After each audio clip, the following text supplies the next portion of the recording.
So a bit more. The person that we've got, Scorpio, ruled by Pluto, Mars and Pluto. And so Aquarius is ruled by Saturn and Uranus. And I wanted to stay with the personal rulers at the moment. So the personal ruler of Aquarius is Saturn, and it happens to be in Capricorn, retrograde in the 12th house. And that's a lot of different factors. Saturn, Capricorn, retrograde in the 12th house. So Saturn's retrograde, so that means that Obama is hard to know. And he has a kind of important inner life, because retrograde planets sort of represent inner development and inner pressure and so on. And I know that some people might be thinking the absent father, because Saturn representing the father is retrograde. But please don't think that, because for every person who is Saturn retrograde and no father, there's an equal number of people with Saturn retrograde whose fathers were present, helpful, supportive, and were always there for them when they needed help. So the absent father thing just doesn't wash. It does sometimes, but equally it doesn't in many other instances. So Aquarius rising, Saturn in the 12th. The 12th we know, okay, so he has the ruler of the self in the house of self-undoing. So Obama is his own worst enemy. And you might think that's bad, but it's really good, because it means that he controls the mistakes that he makes. You know what I mean? Because he controls his own self-undoing. He makes his own mistakes and he can stop making them. It's not like he's doomed to repeat them over and over again. So, we know the nature of the 12th house is isolation. I mean, so we know that he will spend time in isolation and working behind the scenes. And this also can be really good for a politician. And if you factor in the Sun square Neptune and the sensitivity, maybe it's a bonus, because maybe Obama can tell when people are lying to him or when they're trying to hoodwink him. Maybe because he's such a good hoodwinker himself, he recognizes other people when they're trying to do it. So he's got more control over people who want to influence him in a negative kind of way. So it can very well be that this Sun square Neptune is actually a positive benefit for Obama, given his condition, given his situation, given what he's involved in, and given the other factors in the chart. So it's not automatically a bad thing. Okay. So, a number of people have mentioned Saturn and Capricorn. Obama's going to get things done because Capricorn's an earth sign.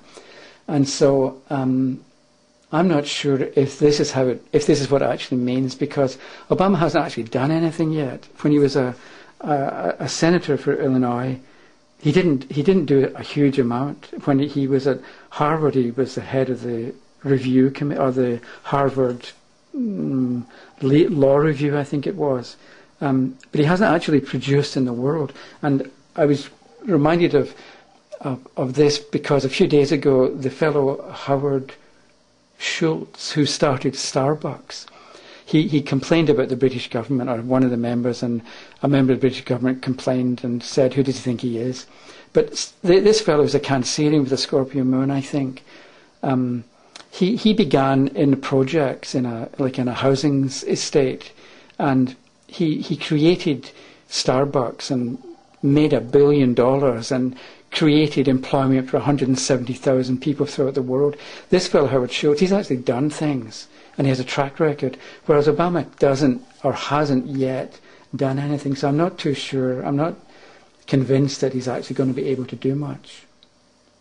Anyway, so Aquarius, 3 decanates: Aquarius, Gemini, and Libra. So Aquarius, the 18th degree falls in the Gemini decanate. So we need to look to see where Mercury is. And Mercury is over here at 2 degrees of Leo. So on the one hand, Obama is to be, he's paying off karma with the ruler of the 1st and the 12th. And he will spend time in isolation. But at the same time, Mercury in Leo ruling the 7th, the ascendant decanate, is over here in the 6th. So he's also in life to be of service. And this will be service of a Leo nature. So he'll be of service by being in charge, by being the king. or by leading and having his will carried out. So maybe that does mean that he's going to get things done. Okay, so how then is this person going to handle the Neptune square the Sun from Scorpio to Leo? And I think the point is you have to think it through. And you can't just take a general meaning of the aspect and stick it on top of the native and turn this person into whatever is described by the aspect. Sometimes you can do that and it works. But at other times, and I think I'd like to say usually you can't, because it's not as simple as that. And it's not a good method when you're beginning to analyse a natal chart. And from my curiosity, what I did was I wondered about the Sun square Neptune, and I thought, what happens to somebody born the same day but a couple of hours earlier than Barak? And so I took his natal chart and I moved it back 2.5 hours until I got 8 Capricorn in the ascendant. And so we have Capricorn there and 8 Cancer here. So this person born a couple of hours in Hawaii, a couple of hours before, or I think it was 2.5, before Obama. Okay, Obama's dealing with Leo over here.